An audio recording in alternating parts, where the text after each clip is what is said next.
We also need like a theme tune. I know I have Do thought about a theme do tune. do do do do. Yeah, This time of year, it'd be too much of a Christmas jingle. But yes, agreed. In the new year, we can get a theme tune. excellent. All right, 2025 AI wrap up. Been a busy year. Busy year, busy year. Um, what do we want to cover on this session? Well, I've been looking at some stuff, and I actually couldn't believe how much or how many things have happened in the AI space. I know we always talk about it being a fast-moving place to be, and everything's constantly shifting, and one model comes in, and then another model comes in. But there has been so much that's happened in this last 12 months. I'd forgotten some of it. Okay, So cool. I've got a couple of things to W- throw at you, see if you can remember them. But see if they've had impact. I let's do this. You take me through that. See what I can remember, uh, and then I've got a question for you off the back of all of it. Cool. All right, I want to go back to January. I think it was January 20th. I am looking at my other screen. Okay, yeah. January 20th. So we are literally 11 months ago. Hmm. DeepSeek R1 was released. And Oh, although in a yeah. business context, it was a little bit of a, well, how does that work? It's Chinese. In Yeah, an yeah. AI context, it was, I think, quite an important milestone for generative AI. Yeah. Why? Well, my perspective, well, why was it? It was an open source model that was trained in a different way, right? So, and we saw it being highly competent. So it kind of upset the apple cart from all the Western AIs, the way they've been operating and training their models, proved it could be done cheaper. There are some questions still remaining around how it got there and whether or not Yeah, it was entirely valid. Um, but I think what it did is it shined a very important light on the fact that we often get caught up in what's going on in our world, let's say the Western world. And there are a lot of exciting things happening further afield that often get overlooked because of politics or economics, um, but that we shouldn't discount them. And that yeah, things yeah, like I think that was the first time I really felt like ChatGPT was not the only show in town. yeah, yeah. Um, I don't understand the technical side of it. Uh, I remember reading at the time about that it has a smarter way. This could be completely wrong about almost like how the transformer bit works. So it was like the way that it was able to be a much smaller. I think it was a smaller training data set or Yeah. smaller compute power, but something in its mechanics meant that instead of trying to use everything at once to come up with the answer, it was much better at being able to like localize what knowledge it's using to produce the answer. Um, uh, I mean, I always go back to Ethan Mollick's graphs that he puts up every time there's these new releases of the pace of development of this technology Mm. and the decreasing costs of it still aren't showing any signs of really decreasing. Um, the updates happen frequently enough; they don't feel like huge jumps anymore. But if you stand back and look at it, the graph is still trending in only one direction. Yeah, just to clarify that point, like you say trending only in one direction, you mean the cost of the models is increasing or So decreasing? cost of usage is going down, and Mm-hmm. energy consumption is going down, um, and the models are still getting smarter. And Understood. so Yeah. we're able to. I mean, the benchmarks now are like it's like we're running out of benchmarks of testing how competent they are, Yeah. and the actual price to use it is coming down. Um, You're right. I mean, on the what is it? The one that was released this year by OpenAI, the GDP Val benchmark, which was saying what can be a usable way of a real world analysis rather than these like probably scientifically accurate but not real world accurate examples. And the GDP Val is, as I say, OpenAI's own measure for what good AI looks like. So we are, as you said, we are literally creating new measures of success for these things. That's a really interesting point. So I look at the benchmark data, and I have to be honest, my reaction is somewhat of like a shoulder shrug. Like I Mm-hmm. find it interesting it's going in the direction, and then they go, it's humanity's final exam, which is a great name for something. But they go like, it's beaten it, and I sort of go, oh, that's cool. Um, and I can only imagine if that's my reaction as somebody who's super interested in this. Mm-hmm. If you're the CEO of a company and they go, AI just beat humanity's last exam, it's like, oh, okay, can it help our business or not? Yeah. And that's the eval benchmark is going, well, actually, if we give generative AI a task to do, and we give humans who are experts in that area a task to do, and we get them to be blind assessed by other experts in that area, who comes out on top?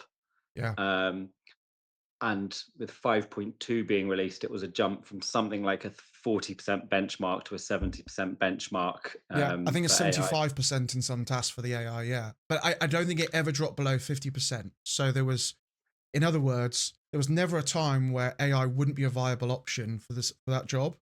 And invariably it would be more, depending upon the task at hand, it would be more beneficial to use an AI in certain circumstances for the certain tasks that were presented to it in the way that they were presented. Yes, it's very context agnostic, but interesting. OpenAI could do a much better job at communicating some of this stuff. I go like, that's such an interesting thing, and it's so like buried to find Mm-hmm. out that that's the case. To non-techies, right? Like, so Yeah, people like yeah, you, as you said, you and I are interested. We get this stuff ping into our inbox, or we hear it within the channels and spheres that we operate in. But the actual usable way of the usable value of AI is what most people, 99% of the population, are interested in, not the crazy charts that show yeah, differences at such minute levels that no one really understands or really cares yeah, about. As I think yeah. is your point. So. I got into calling it a LinkedIn scrap is probably generous, but I won't go too much down that rabbit hole. But one of the things was an author going, should it be artificial ignorance? And Mm-hmm. their test case was, could AI recall? It was in Project Failure or projects that had gone over cost by 200%.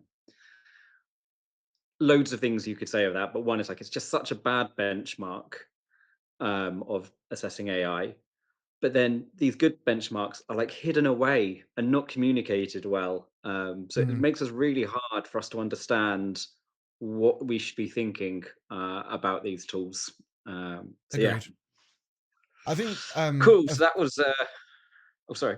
well, I was gonna say, I think if I just make a segue into that one, because I think and this is one of my takeaways for this year, seeing as we are reviewing the year, is that, and you might have a point on this, about the year of agentic AI, because that was what it was supposed to be. Yeah. But before that, before we might discuss that, one of the big takeaways for me this year has been the fact that when I'm working with the technology behind the scenes, so not necessarily via a chat interface, but hooking it into platforms and processes of automation and things like that, so working deeper with it in code, what I find is that AI can handle so much more than it could 12 months ago. And the process by which it goes through, of it can handle more data chucked into it, process more in one go, and deliver you a better output out the back end of it.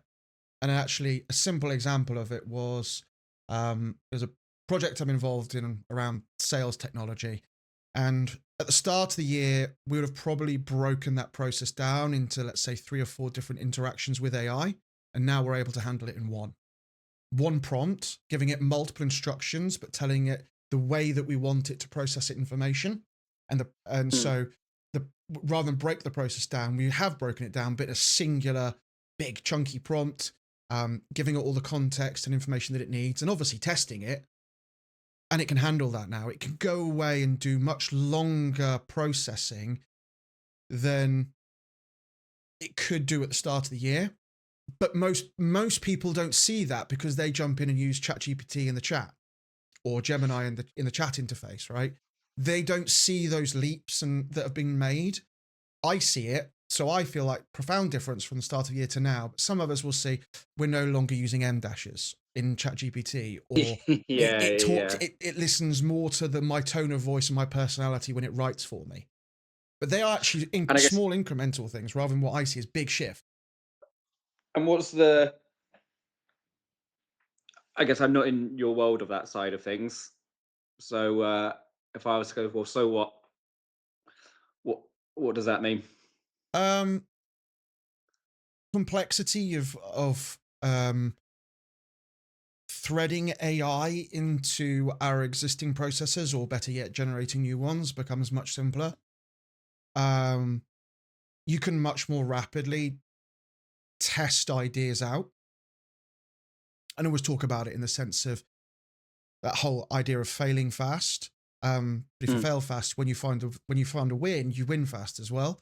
Um, and that's massively beneficial in business, where you can't chuck a lot of resource, or often time or money, into pursuing an idea that you might have as a way to streamline or improve a process or output. But now I think there are ways to really do it much more rapidly than we could definitely 3 or 4 years ago. But as I said, 12 months ago, it changes. I haven't got to think Yeah, about yeah. breaking that prompt down, and that's a big thing from me. Um, is when we do end up with AIs that are, or uses of AI that are separated, it's probably because they're doing completely different tasks rather than going, I need to chunk this task down into its individual components. Because you then, even when you do that, you've got to pass knowledge, or you had to pass knowledge and context from one chat into the next chat, or or in some way, shape, or form. There are ways of doing it, Yeah, yeah, but yeah. you don't have that now, because it's already in its reasoning. And I know we always labor on the fact that this is not real intelligence, but it frankly is acting more like we would, which is, I'm going to have all this stuff knocking about in my brain, and I'm going to do something with it. I'm going to do it in a logical order. It just feels a bit closer to how we think. And I think that's actually easier for businesses to understand when it's like that, rather than all compartmentalized. Are you familiar with Daniel Kahneman's work? Don't think System so. one, system two, thinking fast, thinking slow. Another one of these kind of, we shouldn't, I can never say this word, Anthropomorphized. shouldn't, thank you. Um, we Peopleify. shouldn't do that to AI. And there are just so many like small things where you go, I weirdly it's like human cognition. Um, so like we have a fast and slow system.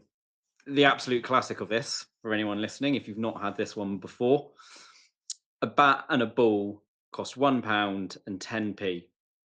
The bat cost £1 more than the ball. How much did the ball cost? And like there's like an instinctual response where we want to say 10p, but it can't be, because that would be 10p plus £1 10p, be £1 20. So it's 5p is the answer. But there's something about like our system one response is 10p, because simple, easy, it's the automatic response there. And we have to slow down and put in system two, which is like our reasoning and thinking mode, which takes energy to get to the right answer. And so I think it's so interesting with AI that we've ended up with a, do you want a fast response? Or would you like me to Hmm. stop and think about it response, which again is very human cognition at least, coming through. Well, that was actually an interesting. I mean, that is a segue, because that was one of the other things on my list, which is we have seen a shift. We've had thinking models. Arguably DeepSeek R1 was, well, it was a thinking model. That was the big flagship announcement from that thing, I suppose.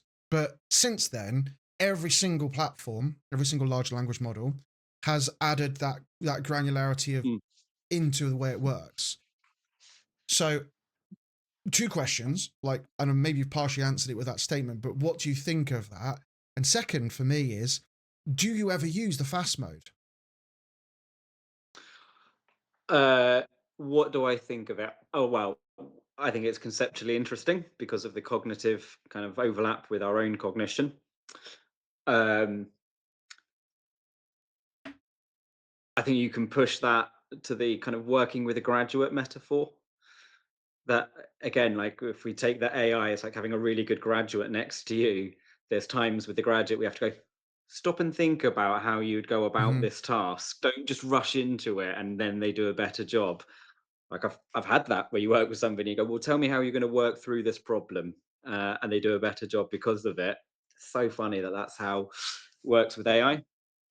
So that's what I think of it. What was the? Oh, do I ever use the fast models? Mm. Yep. Um, yeah, fairly often. Fairly often. Um, uh, I think because I use AI so pervasively, um, that having it constantly thinking, there are times I'm like, You don't need to overthink Mm. this one." Yep. I actually just want you to like I know that my writing is long-winded and could be more concise, much like my talking here. But it's really useful to go, here's all my badly written stuff. I want you to write this in a friendly, professional, concise manner. Duh, buh, buh. Well, um, I'd have my tone of voice GPT that's got like, here's this rubbish, spit it back out to me. I don't need it to do deep thinking on it. I just need to keep pace with my work on it. Interesting. I mean, maybe it's an experiment we should run and see what the outputs are like compared to each other. Again, maybe this is because I come at it from a I'm coming at it a lot of the time from an API perspective. Although in this Yeah. context, I'm not referring to it, but my brain might think that way. And I don't use the fast models barely ever. And the reason Mm. being is that I'm happy to wait. It can just go along, do its thing in the background. Like I never feel like I'm in that much of an urgent need for a response and it's so slow because I think that's the thing that the thinking models have got a lot faster, particularly I would say in the last 6 months. Um, but I don't switch, and I think maybe this is me again. In the API, I would use the fast models, and I use them more than I do the bigger models because when I use the fast models, I've worked on something in the best model possible, and then I fine tune and I make sure I really stress test that prompt so I can get it into the cheapest model possible when it comes to leveraging it from the API or a coded perspective. So Yeah, yeah. fast equals cheap. I know that's a very broad generalization, but fast equals cheap when it comes to the API where you're charged for every interaction. So there's an incentive there for me to do it. And when I'm in the chat interface where I've paid my $20 a month for my ChatGPT license or my Gemini one, Yeah, yeah. I'm kind of like, hey, I've paid for this. I may as well get my thinking out of it. So let's get my money's worth. It sounds silly, but that's kind of like, I think, how I process it. And let me just ground this. So I'm going to go. I expect most people listening to this don't use it via the API, Oh, and have yeah, I'm only sure. had the kind of main interface experience. And I fear some of them may have only had the Microsoft Copilot version of this, which believe, but I could be wrong on this. You still can't select which model that you want it to use. I think you can choose whether you want OpenAI or Anthropic. Um, uh, but it's like a real luxury moment. The first time, like it's a nice thing to be able to go, like helping people learn how to use AI. The first time you go, look, put this into thinking mode. Give it something really hard that you're working on. Just like don't worry too much about prompt structure even here. Just give it as much information as you can, um, and then go and make yourself a cup of tea. And it will think about it. It might think about it for 20 minutes, and just see that as some time back for you.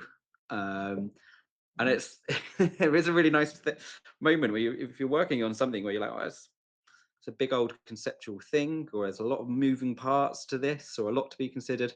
Being able to whack in the documents, tell it what you're trying to achieve, and just go, just think about this for a bit. And I love that. Yeah, within ChatGPT, you can go think about it for an extended period of time, and then you get a little mini break artifact factored into your day. So yeah, that's a nice moment with AI. I always find.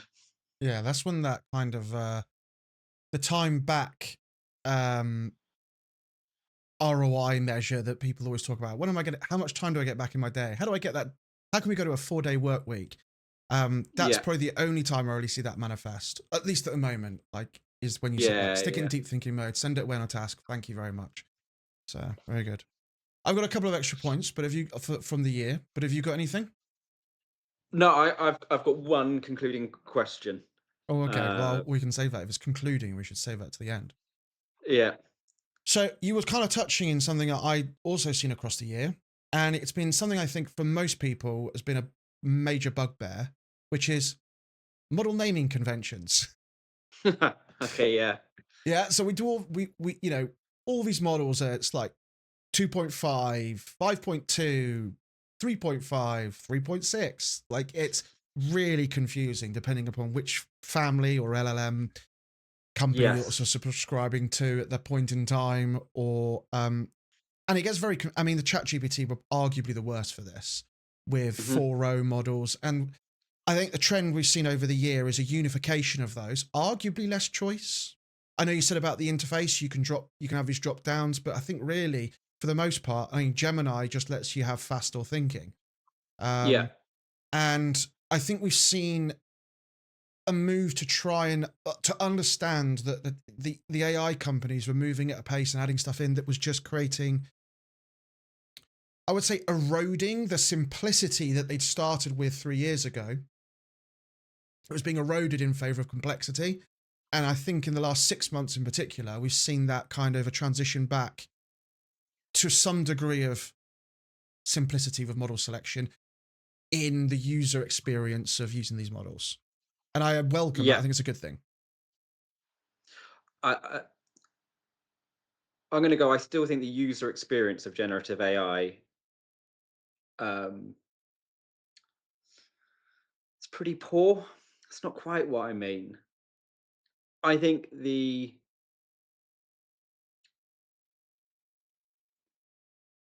I think getting the platforms to look like Google is a mistake Mm-hmm. because it makes you think that you're going to something like Google.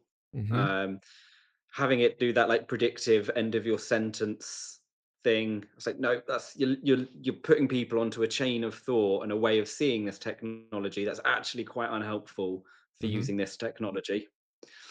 Um, the naming conventions, um, yeah, I agree they've simplified. Um, um, and I think there's something like I haven't thought this through. It's going to come out a bit badly. If there's something like if these were car companies and they keep telling you that they've just released a new engine and Mm-hmm. like, we've just changed the world of automotives, our new engine 3.5, and I think for most people who drive cars they'd be like I just don't care, Yeah, I or got I that. don't, it doesn't, this isn't self-evident to me as to why I should care that we've gone from 3.5 to 4 to oh 04 to 40. Um, you're just saying uh, Yeah. irrelevant stuff to me that you're super excited about. Um, it's a bit back to like kind of the eval benchmark. It's like what I really care about is does this help me with some form of economic value or personal satisfaction? Like, does this help me in my personal or professional life, and if so, how? Mm. Uh, so I still think like there's so much more. Um, this is going out of tangent. I think it's partly the companies are really caught between, are you serving a B2B market? Yeah. So is this a business tool or is it a B2C companionship personal assistant tool? And so there was the ChatGPT or OpenAI released personalities now that you could have on top of it. I don't need it to have a personality. Yeah. I'm at work.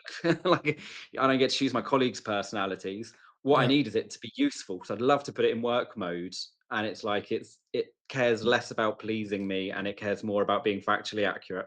Oh, 100% And then agree I'm with that. really happy for it to have a personal mode where I go, yeah, know about my children, know about my personal life, be useful in my personal domain. Yeah. Um, uh, but yeah, I agree with that. I think, and this comes out for me a lot with like say Claude, which historically has been really it's good in a lot of areas for anybody that's listening and doesn't use Claude, go and check it out. But like really good historically from a writing perspective, right? Felt the most natural, and it does. And I've yeah, run tests on all of them. I haven't run it since Gemini 3 came out, to be fair. Um, but Claude consistently came out more human sounding. Well, it was better as a subjective thing, but human sounding.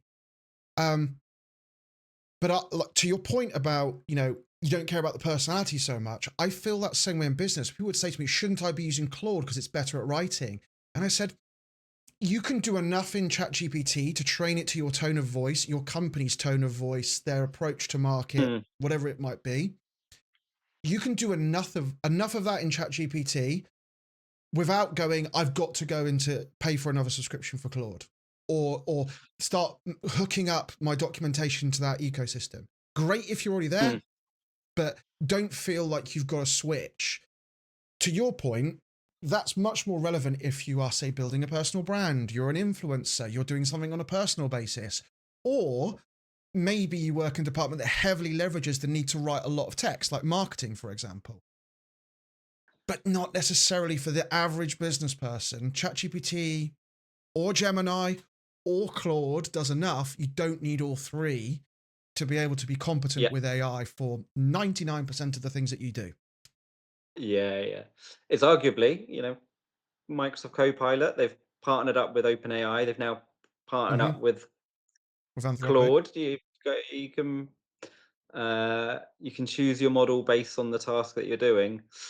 Um, my lived experience is 95, 90 plus of that um, aren't at the point where choosing the exact model for the exact task is the Mm-hmm. shift in performance. There's like so much more you could do before worrying about which model Yeah. it is that Yeah. you're choosing. It's a bit like I don't know. Uh, First time you take up a sport, it's like you don't need to worry about getting like the absolute elite gear. Just get like good standard stuff. If you're the problem, not the Yeah. technology here. Well, you said it to me the other day. All the gear, no idea was the kind of was the Yeah. saying that you said, but it's so true. It's true. Well, I'm conscious of time, but I've got like one final. It's a question for me, which is if what's your favorite thing from the world of AI this year, and then what's your hope or thing that you'd like to see in 2026, and then you've got your concluding question for me. Um, we've spoken about it. It would be the thinking models and that ability to go. Here's loads of complex stuff. Go away and think about it. Um, So that's your top. That's your thing from this year that you've liked the most. yeah, yeah, yeah. It's had to change. Maybe it's similar to your point. It's like it's changed a little bit than how I would talk about partnering with AI. So I'm very much a big believer in think about your outcome, think about the workflows that would achieve that outcome. What are the steps and tasks within that workflow, and what's you versus what's AI within that? Mm-hmm. And the complex reasoning tools um, don't quite bypass that, but almost you can give it a free swing of going, before I do all of that, I'm just going to go, here's everything. What would have have a free swing at answering it, and it's amazing how often it delights you with something where you're like, oh, well, that's really useful. Okay, Yeah. there's obviously work to do from here, but uh, yeah, that's probably my favorite thing. Yeah, because it sometimes will highlight a blind spot that you might have or have had in that space, right? Yeah, yes, I really applied one. I was looking at building these leadership development journeys earlier, uh, and all it was a turn of phrase, but it was going, well, we need to turn these from workshops.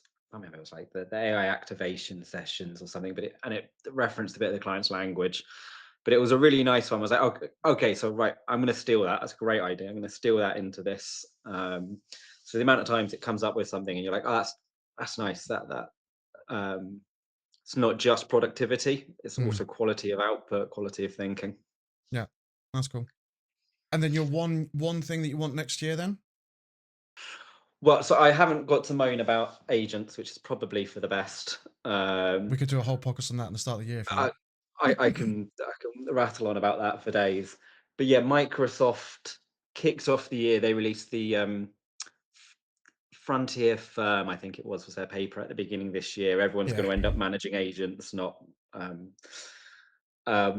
my hope next year is the year of AI leadership and literacy, where we go, okay, we've been enamored and shocked and concerned, and all these big reactions to the technology.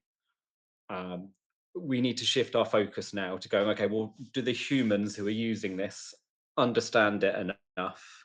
Do they know how to use it enough? Do they understand what the implications could be? Can they communicate about it? Um, so my big hope is it's not to be ignorant to all of the big picture questions about AI, but it's almost to go, if you want to wrestle with all the big stuff that AI throws up in the air, you're much better off doing that from a place of knowledge and empowerment and capability. Yeah. So that would be my big hope. Well, I'll give mine. I'll be Yeah, brief. yeah, yeah. So my big thing from this year is my favorite thing is Gemini. And simply, well, it's multifaceted. I love Nano Yeah, Banana Pro. I think it's great. I do yeah. a lot with visual stuff, as you know. So that has a massive impact. But more broadly, it's the fact that I think it's really good that we've got another player in town that can actually go toe to toe with ChatGPT, because it's been feeling like the ChatGPT show for, or say, should I say OpenAI, but ChatGPT for like 3 years, Yeah, right? yeah. And there's models come and models go, and ChatGPT seems to be on top. But you always felt like if Google got their act together, then they would be the one to challenge. And it feels like Gemini 3 is that moment. It's not perfect. There are things that ChatGPT does better. There are things that Gemini does better. But overall, I just think it's good for the AI space that there is a different way of thinking, an actual genuine competitor. Um, so that would be my big one. So Gemini is a highlight for me, and just so happens it's come in the Nice. last 3 months or so. Um, what do I want next year? Hope. Well, you've given the good response of like talking about the human side of things. I'm going to talk about it from a user perspective. Is I think you touched on it, but for me, one of the things I love about ChatGPT over pretty much every other language model is its persistent memory of me. I find that so useful, and I Hmm. find that hard to uncouple myself from. So if Yeah, someone yeah, said to yeah. me, "You're going to get rid of ChatGPT and you're just going to go to Gemini or Claude or any of those other large language model providers," I would say I would fine, but I would have to change my fundamental way of working, because I lean on its ChatGPT's knowledge about me, my business, or the businesses that I'm involved in so heavily. I would do take what you said though. Could I have a toggle so I'm in personal mode and I'm in business mode? Because the way I use it is very different. I use it differently with my kids than I do my work life. And I know I can create projects, but when I do that, it loses all these special system instructions. I want a toggle to go, I'm in personal mode, I'm in business mode, because I do wear two hats. And I think a lot of people that use ChatGPT do use two hats. So I think it would be cool if they added that in. So almost you had two memory banks that you could turn on, turn off, and toggle between. I think that'd be really cool. But that might be a bit niche for OpenAI to add into their product. I mean, if they do, we want royalties in some format for the idea. Yes, we do. Well, the other option is that other AIs do more of adding that persistent memory in, and then I could use one AI separately to another one, and I'd be quite happy to do that. But they don't seem Yeah, to do yeah, it. yeah. They're not necessarily following that trend at the moment. Not in the same way, anyway. Okay. And so my question for you, Mm. do any of the developments with AI this year really matter? If we compare where we were to this time last year, does it really it are we at a really different point going into 2026 than we were going into 2025? Oh, that's a good question. Um, I think both objectively and subjectively we are. Um, Okay. we we've talked about it on this very podcast about the thinking modes. I think that makes a huge difference. Um, what that really manifests in, I think, for people, whether it's in a business or a personal context, but let's focus on business, is trust. I feel like yes, we still get hallucinations, but the clarity of thought that these AIs have is much greater than what it was at the start of the year, which ultimately means that you trust the responses you get from it more. Or if you don't trust it, they are often more accurate straight out the gate. So we never advocate for just blind trust of an AI. We'd always Mhm. be like, you've got to check it, vet it, verify. You are the final check and balance, and you should really be editing anything that's created with the AI, right? But ultimately, I think that I feel that if we're going to use the metaphor of partnering with AI, I feel like we've moved from an intern that has no understanding to one that's now got a degree of, um, dare I say it, let's say entrepreneurial thought, creativity. And it's not true creativity, but it's like, it's bringing more than just what you were putting into it in a way that it wasn't at the start of the year. And what that manifests at will be different for everybody. But ultimately, it generally means that we've got better or faster across the year, and that therefore we can partner more efficiently with it. That's my overall takeaway. I would appreciate your perspective on it though, because you No, might not share it. um, if I was betting, I was gonna go, I think we're gonna end up on different opinions on this. So I'm gonna go, I don't think it matters at all. Um, no, that's probably overstating it. Um, so one, I like it stops and thinks more piece. I would go like we've gone from having a graduate who they'll do it if you tell it what to do to one of those graduates that you love working with where you go here's the task and they show some independent Hmm. nous about it and you're like oh cool great you solved a few problems along the way that's really pretty neat of you um, and I'm not saying this because it's to be like we've not made good advances or the advances we've made aren't really useful like I think they are. I think like even if we just took the legal sector and go, um, the utility of this technology now for legal work is markedly better this year than it was last year because of its ability to do reasoning. Hmm. Um, so I think it matters in that sense. And I feel like we're in a really similar position to we were this time last year of going, generally, we're still at the point of people kind of dipping their toe in the ocean, exploring this, not really knowing what it is that they're engaging with. Um, uh, and so I don't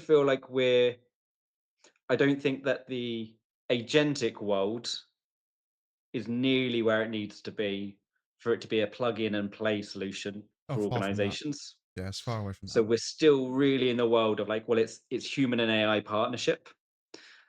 And I think we still don't really understand what that means well enough to be executing it well enough. Like we So say AI literacy, yeah, it's still undefined, it's still not quantified. but So I I think think it's the that's hit the same nail on the head problem. though. It's the same problem going into this year as it was last year. And I think that is the thing, though. I think the technology has improved. That's my take. The technology has improved. I'm going to argue that the squishy bit, the human piece, hasn't necessarily moved collectively as a business or Yeah, yeah, yeah. businesses, right? Like in the business world, I don't, the adoption hasn't kept pace, or the way of working with the AI hasn't kept pace with the advancements that have happened technologically.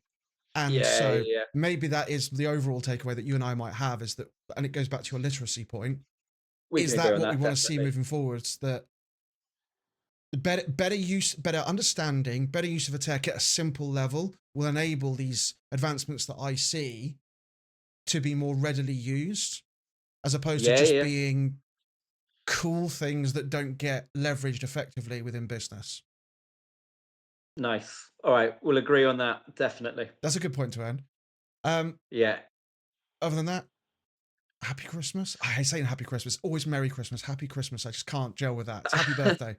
Merry Happy Christmas. Christmas and Oh, merry that's that. birthday. Yeah. Yeah, quite. Yeah. Merry Christmas. I presume you're giving all friends and loved ones access to the academy for a year. Is Oh, that their presents? that's it. Yeah, Academy for free. You know, best present you can get this year for a loved one this Christmas is, things you should say I Academy.